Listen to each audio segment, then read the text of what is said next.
Hello students, पिछले video में हम लोगों ने मैथ्स के क्लास में हम लोगों ने एक नया चैप्टर स्टार्ट किया था स्ट्रेट लाइन। और उसमें हमने पिछले वीडियो में जो भी देखा था वो 10th का रिकैप था। एक तरह से हमने फिर से इंट्रोडक्शन कराया था कि एक्चुअली 2 डायमेंशनल ज्योमेट्री क्या होती है ना। 2 डायमेंशन जब हम कहते हैं बच्चों, तो इससे हमारा मतलब होता है कि अगर हम कोई चीज बताना चाह रहे हैं, किसी कुछ लोकेट करना चाह रहे हैं, उसकी पोजीशन बताना चाह रहे हैं, तो हमें उसके लिए कम से कम 2 इंफॉर्मेशन की जरूरत है। तो अगर 2 इंफॉर्मेशन में हमारी बात पूरी हो जाती है, हमारा स्टेटमेंट जो है वो सार्थक हो जाता है, उसका मतलब पूरी तरह समझ में आ जाता है, तो हम उसे कहते हैं 2 डायमेंशनल। यानी अगर किसी फिगर को बनाने के लिए हम 2 इंफॉर्मेशन हमारे लिए पर्याप्त हो, या हम ये कहें कि 2 इंफॉर्मेशन की मदद से हम उसे पूरी तरह से बना सके, तो हम उसे 2 डायमेंशनल या 2 विमीय कहते हैं। आज जो चैप्टर हमने स्टार्ट किया है, एक्चुअली वो 2 डायमेंशन का सिंपलेस्ट फिगर है, that is a straight line, एक सरल रेखा। सरल रेखा किस तरह से बनती है, उसको बनाने के लिए कितने इंफॉर्मेशन चाहिए होते हैं, उन चीजों के बारे में हम आज के चैप्टर में पढ़ेंगे। इन सबको पढ़ने से पहले, किसी भी ज्योमेट्रिकल फिगर को कैसे बनाते हैं पढ़ने से पहले हम कुछ पॉइंट्स पे डिस्कशन करेंगे, कुछ नए नाम देखेंगे, जैसे कि बिंदुपथ, लोकस क्या होता है, किसी बिंदुपथ का समीकरण क्या होता है, या किसी समीकरण से हम बिंदुपथ कैसे निकालते हैं, बिंदुपथ होता क्या है, ये भी आज हम देखेंगे। किसी लाइन को ड्रॉ करने के लिए, प्लेन में किसी लाइन को बनाने के लिए हमें कौन कौन सी इंफॉर्मेशन चाहिए होती है, लाइन हम कैसे ड्रॉ करते हैं, ये हम देखेंगे। और सबसे इम्पोर्टेंट चीज जो हम देखेंगे वो किसी सरल रेखा की प्रवणता क्या होती है। ठीक है, इन सभी पॉइंट्स के बारे में, इन सभी टर्मिनोलॉजीज के बारे में आज की वीडियो में हम डिस्कस करेंगे, और उसके बेसिस पे क्वेश्चंस भी। So let us start with the topic. Locus और बिंदुपथ, जैसा कि मैंने पिछले कई वीडियोज में भी आपसे कहा है कि नाम में ही उसकी डेफिनेशन छुपी होती है। क्या लिखा है? बिंदुपथ, मतलब बिंदुओं का पथ। बिंदु कैसे मिलते हैं, पिछले वीडियो में हमने डिस्कस किया था कि जब भी हम कोई इक्वेशन लिखते हैं, जैसे हम लोगों ने लिया था equation y equal to mx plus c, है ना, तो ये x इंडिपेंडेंट वेरिएबल है और y डिपेंडेंट वेरिएबल। जैसे जैसे आप x की वैल्यू चेंज करेंगे, वैसे वैसे आपको y की नई नई वैल्यूज मिलती रहेंगी, और आपको उससे कई सारे पॉइंट मिल सकते हैं। सपोज करो x1 के लिए y1 वैल्यू है, x2 के लिए y2 वैल्यू है ना। ये अलग अलग बिंदु आपको मिलेंगे कोऑर्डिनेट उस पे, प्लेन पर, कार्तीय तल पर।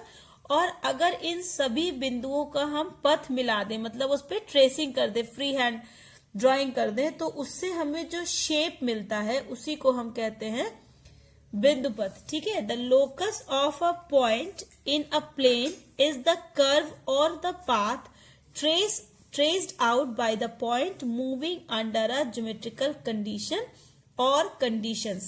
ये है geometrical condition। ठीक है, ये जो y equal to mx plus C equation दिया है, ये geometrical condition है। इसके अकॉर्डिंग जो अलग अलग बिंदु हमें मिलते हैं, उन सभी बिंदुओं को अगर हम फ्री हैंड ट्रेसिंग करें, तो उसे हम उस पॉइंट का बिंदुपथ या लोकस कहते हैं। जैसे हमारे पास सर्किल का इक्वेशन है X square plus Y square is equal to A square, है ना। ये पहले आपने पढ़ा होगा कि ये एक सर्किल का इक्वेशन है जिसका सेंटर कहाँ पे है, ओरिजिन पे है ना, और इसका रेडियस आर है, ए है। इस तरह से ये बनता है। ठीक है, इसका सेंटर 0 0 पर है और इसका जो रेडियस है ये ए है। तो ये हुआ ज्योमेट्रिकल कंडीशन, ये ज्यामितीय कंडीशन है। इस कंडीशन के अकॉर्डिंग यहाँ पर हर जगह पॉइंट मिलेगा। उन सभी पॉइंट्स को अगर हम मिला दें, तो हमें जो फिगर मिलेगा उसी को हम सर्किल कहेंगे। ठीक है, ये कैसे, अब ये समीकरण है और इस समीकरण का ये बिंदु पथ है। ठीक है, लेकिन हमेशा ये जरूरी नहीं है कि समीकरण से ही बिंदु पथ मिले, बिंदु पथ से भी हम समीकरण निकाल सकते हैं। बिंदु पथ से हम समीकरण कैसे निकाल सकते हैं कि सपोज करो इसी एग्जाम्पल को हम लेते हैं कि हमें एक सर्किल दिया गया है जिसका सेंटर ओरिजिन पर है और उसका जो रेडियस है वो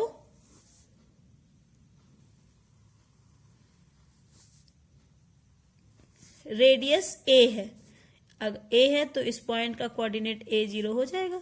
कहीं पर भी इसको हम मिला दें, यहाँ पे कोई पॉइंट, अब इसका हमें समीकरण निकालना। ये बिंदु पथ दिया हुआ है कि ये इस तरह से इस पर बिंदु है, बिंदु इस तरह से मिले थे, इन सभी को मिलाने पर ये सर्किल मिला है। अब इस बिंदु पथ का समीकरण निकालो। तो हम इस पे कोई भी एक पॉइंट ले लेंगे। सपोज करो ये पॉइंट P लिया जिसका कोऑर्डिनेट x और y है।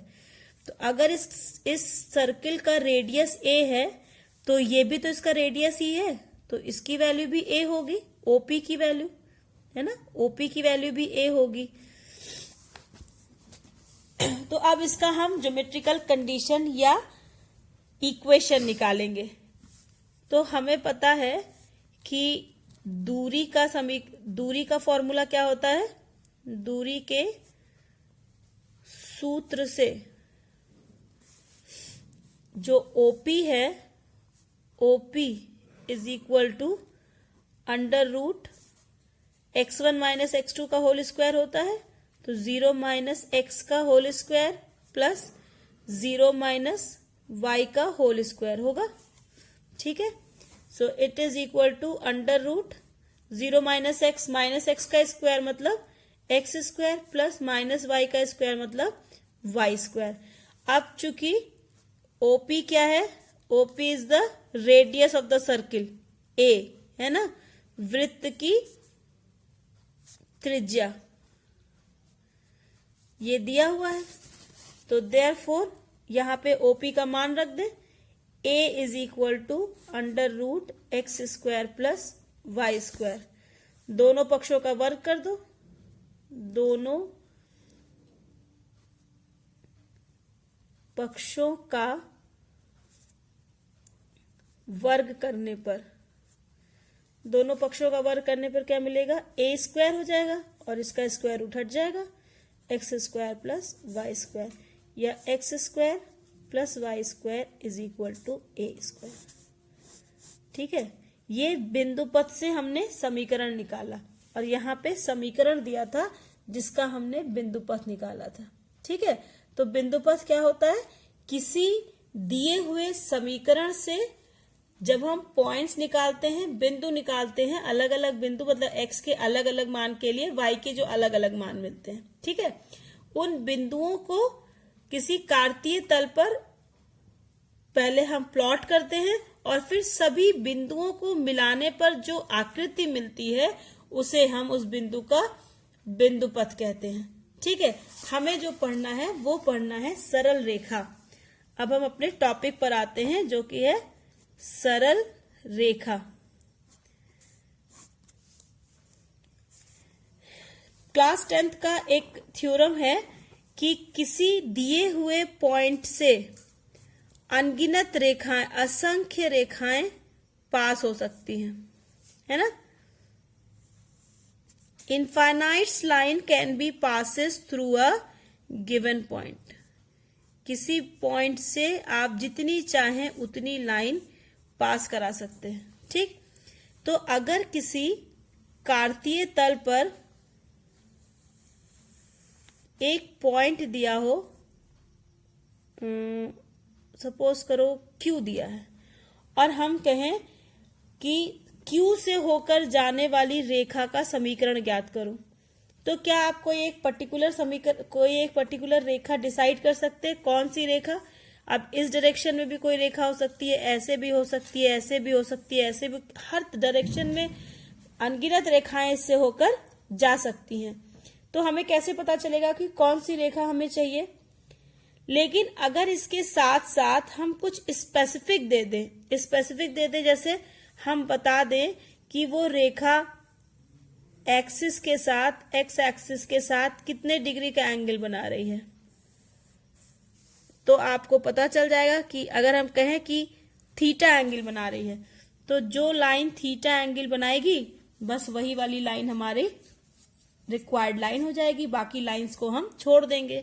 या फिर क्या है कि कोई 2 पॉइंट्स हमें पता हो, 2 पॉइंट्स ए और बी पता हो, तो भी हम स्पेसिफिक लाइन ड्रॉ कर सकते हैं ना, कि ए और बी दोनों पॉइंट से होकर जो लाइन जा रही होगी वही लाइन हमारी रिक्वायर्ड लाइन हो जाएगी। ठीक है ना। तो इसका मतलब क्या हुआ कि किसी एक इंफॉर्मेशन से हम रिक्वायर्ड लाइन ड्रॉ नहीं कर सकते।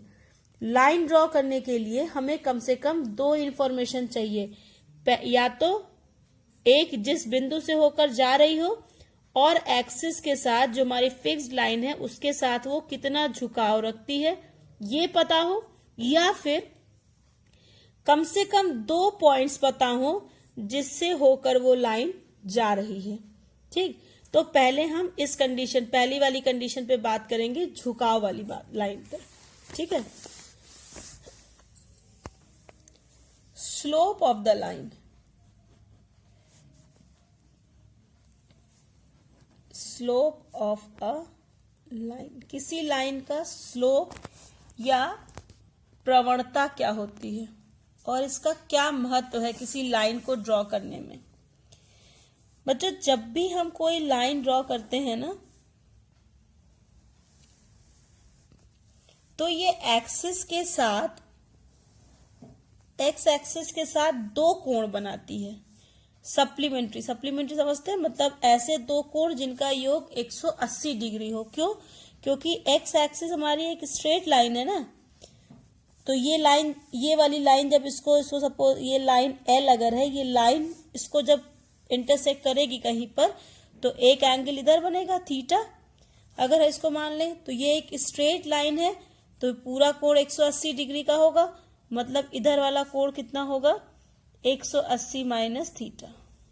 ठीक है, ये एंगल बनेगा थीटा, तो इधर वाला एंगल बनेगा 180 माइनस थीटा। ठीक है।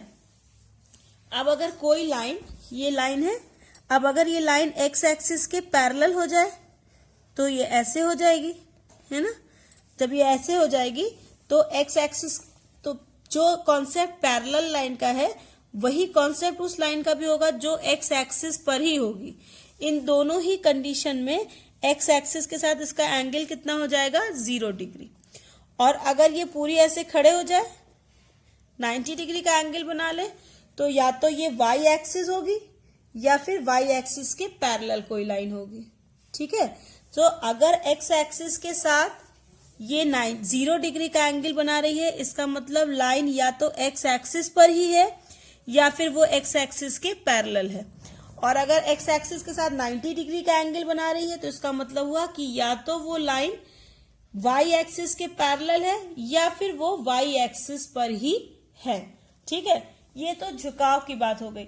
जब भी हम झुकाव नापते हैं तो एक्स एक्सिस के पॉजिटिव डायरेक्शन के साथ एंगल अगर ऐसे घूमे ना, पॉजिटिव एंगल बनाए मतलब एंटी क्लॉकवाइज डायरेक्शन में घूमे, तब जो झुकाव होता है हम उसी को किसी भी सरल रेखा का झुकाव लेते हैं।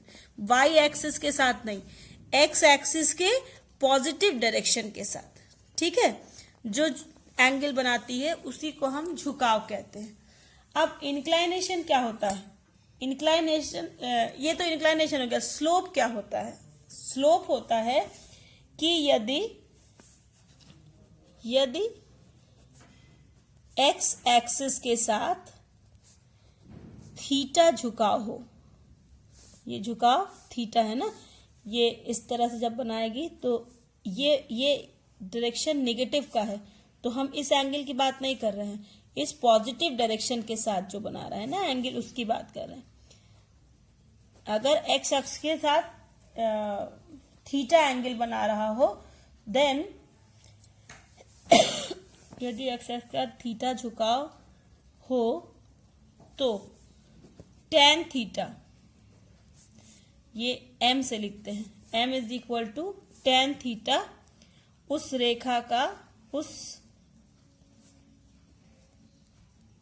रेखा की प्रवणता कहलाती है।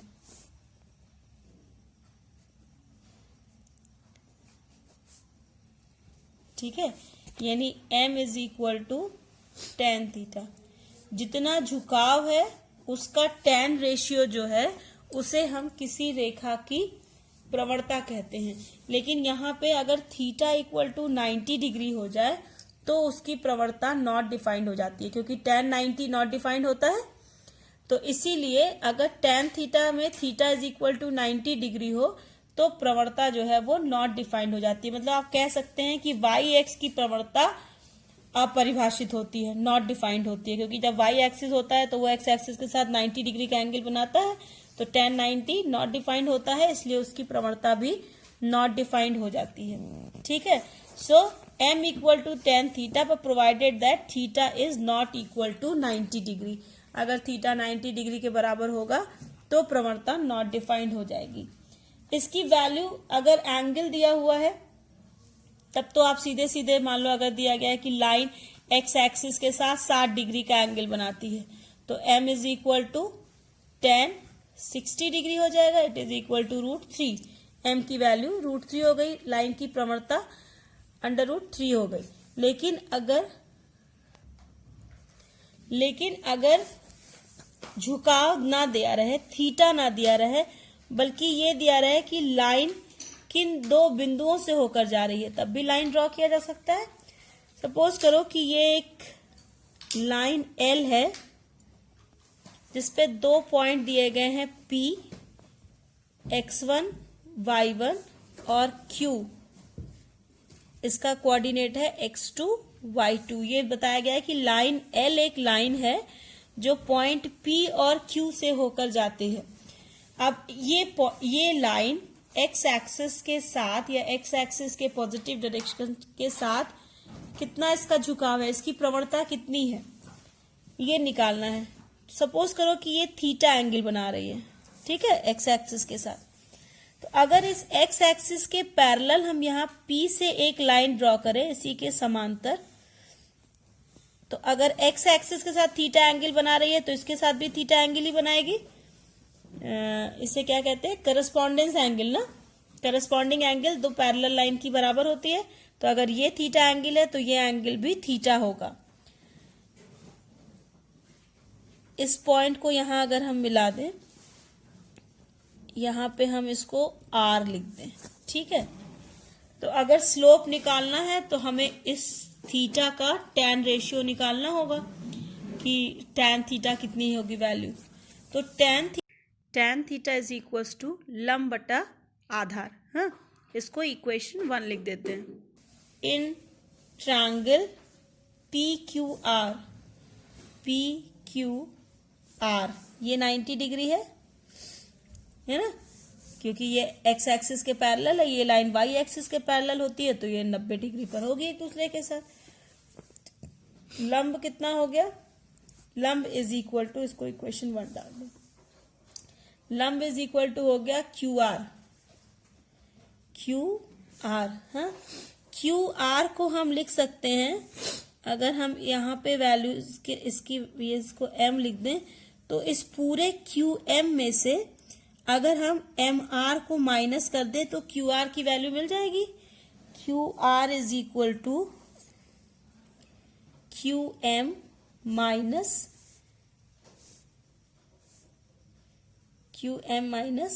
RM, ठीक। इस पूरे में से इतना माइनस कर दे तो QR मिल जाएगा। इट इज इक्वल टू, अगर आपको 10th की ज्योमेट्री याद हो, अगर ये कोऑर्डिनेट x2 y2 है, इसका मतलब क्या हुआ कि ये पूरी लंबाई y एक्सिस पर, ये पूरी लंबाई यहां से लेकर और यहां तक, ये पूरी लंबाई y2 होगी। और इसका चूंकि कोऑर्डिनेट x1 y1 है तो ये वाली लंबाई y1 होगी, है ना। तो ये QM की वैल्यू हो गई y2 माइनस RM की वैल्यू हो गई y1। ये लंब की वैल्यू आ गई y2 माइनस y1। और कर्ण लंब बटा sorry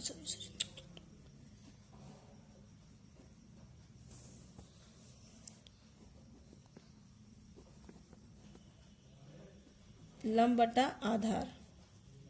tan theta is equal to लंब बटा आधार होता है। तो ये लंब हो गया। अब हम आधार निकालेंगे। आधार कितना होता है? ये आधार है P R it is equal to, इसको अगर हम n लिखें तो पी आर की वैल्यू ये o है, o से m तक की डिस्टेंस माइनस o से n तक की डिस्टेंस अगर लें तो हमारे पास ये mn मिल जाएगा और mn is equal to P R होगा। चूंकि ये पैरेलल है, P R is equal to mn। तो ये बराबर कितना हो जाएगा? यहां से यहां तक ये x2 है और यहां से यहां तक ये x1 है। तो it is equal to x2 minus x1। ये हो गया आधार। तो therefore tan theta is equal to लंब बटा आधार is equal to y2 minus y1 upon x2 minus x1। तो अगर आपको स्लोप नहीं पता, एंगल नहीं पता है, इंक्लाइनेशन नहीं पता है, तो लेकिन उसकी जगह पे किन दो पॉइंट से होकर जा रही है लाइन ये पता है, तो आप इस फॉर्मूले से tan theta is equal to y2 minus y1 upon x2 minus x1 के फॉर्मूले से स्लोप निकाल सकते हैं। ठीक है, ये लिखा है आपकी बुक से। एक एग्जांपल ले रहे हैं कि find the slope of the line passing through point P दिया है 3 माइनस 2 एंड Q दिया है -1 4। इन दोनों पॉइंट से होकर जाने वाली रेखा की प्रवणता निकालनी है, उसका स्लोप निकालना है। तो बिंदु P तथा Q से होकर जाने वाली रेखा की प्रवणता, ये प्रवणता m। तो m is equal to y2 minus y1 upon x2 minus x1। So it is equal to, ये है x1 y1 x2 y2। तो ये कितना हो जाएगा? 4 माइनस 3 अपॉन -1 और ये हो जाएगा नहीं 4 माइनस 2 है ना, 4 और माइनस इंटू माइनस प्लस, तो ये हो गया 4 प्लस 2 है ना, upon -1 minus 3। So it is equal to 6 upon -4। 2 3 6, 2 2 4, यानी -3/2। तो इस रेखा की प्रवणता कितनी हो गई? -3/2। ठीक है,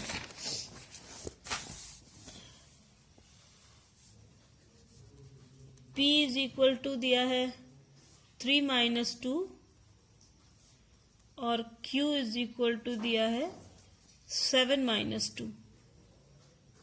ठीक है, ये x1 y1 x2 y2। तो प्रवणता m इज इक्वल टू कितना होता है? y2 minus y1 upon x2 minus x1। तो ये हो गया -2 minus -2 upon 7 minus 3। So it is equal to -2 minus +2 upon 4। It is equal to 0 upon 4 is equal to 0। यानी इसकी प्रवणता कितनी हो गई? 0 हो गई। ठीक है, किसी एंगल की, किसी लाइन की प्रवणता अगर 0 है, इसका मतलब क्या है कि वो x एक्सिस के पैरेलल हो गया। ठीक है, तो इस तरह से आप किसी भी लाइन का, दिए हुए लाइन का स्लोप निकाल सकते हैं।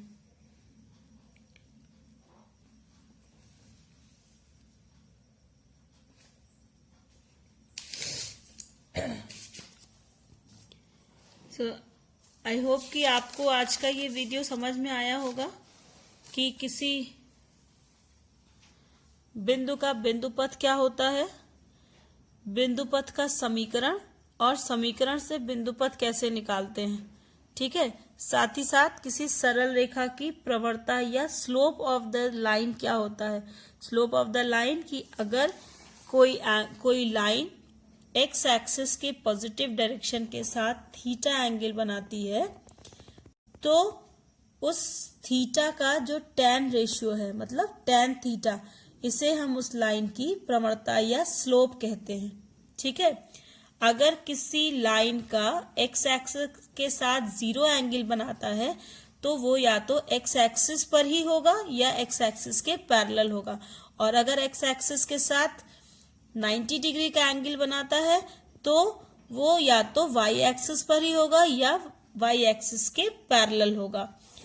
m equal to tan theta लेने पर, चूंकि टेन थीटा 90 डिग्री पर डिफाइंड नहीं है, इसलिए m equal to tan theta हम तभी प्रवणता लेते हैं जब थीटा is not equal to 90 degree है। अगर 90 डिग्री है तो यहाँ प्रवणता डिफाइंड नहीं होगी, इसीलिए हम कहते हैं कि वाई एक्सिस का स्लोप नॉट डिफाइंड होता है। ठीक, अगर एंगल दिया हुआ है तो सीधे सीधे m equal to tan theta से हम उसकी प्रवणता निकाल सकते हैं, लेकिन अगर लाइन का स्लोप ना देकर लाइन की दो पॉइंट से, क्योंकि हमने स्टार्टिंग में डिस्कशन किया था ना कि किसी लाइन को ड्रॉ करने के लिए हमें कम से कम दो इन्फॉर्मेशन चाहिए होती है, या तो एक पॉइंट दिया हो जिससे होकर वो जा रही है और उसका स्लोप दिया हो तो हम लाइन ड्रॉ कर सकते हैं, या फिर कम से कम दो ऐसे पॉइंट पता हो जिससे होकर लाइन जा रही है। तो अगर एक पॉइंट दिया है और स्लोप दिया, मतलब उसका इंक्लाइनेशन दिया है, तो m equal to tan theta वाले फॉर्मूले से हम उसका स्लोप निकाल सकते हैं। और अगर जिन दो बिंदुओं से होकर जा रहा है उसकी वैल्यू दी गई है तो हम टेन थीटा इक्वल टू लंब बटा आधार के फॉर्मूला लगा के m की वैल्यू निकाल सकते हैं। m is equal to tan theta, it is equal to y2 minus y1 upon x2 minus x1। So apart from your NCERT book, आपके पास जो साइड बुक है उसमें भी स्लोप के कई क्वेश्चंस दिए होंगे। So for today's homework is कि जितने जो भी साइड बुक आपके पास है उसमें स्लोप से रिलेटेड जो क्वेश्चंस हैं उन क्वेश्चंस को लगाइए, और नेक्स्ट वीडियो जब हम पढ़ेंगे तो हम लाइन का इक्वेशन निकालना सीखेंगे कि किसी लाइन का इक्वेशन कैसे निकालते हैं। So till then, take good care of yourself, keep on practicing, keep on studying, bye.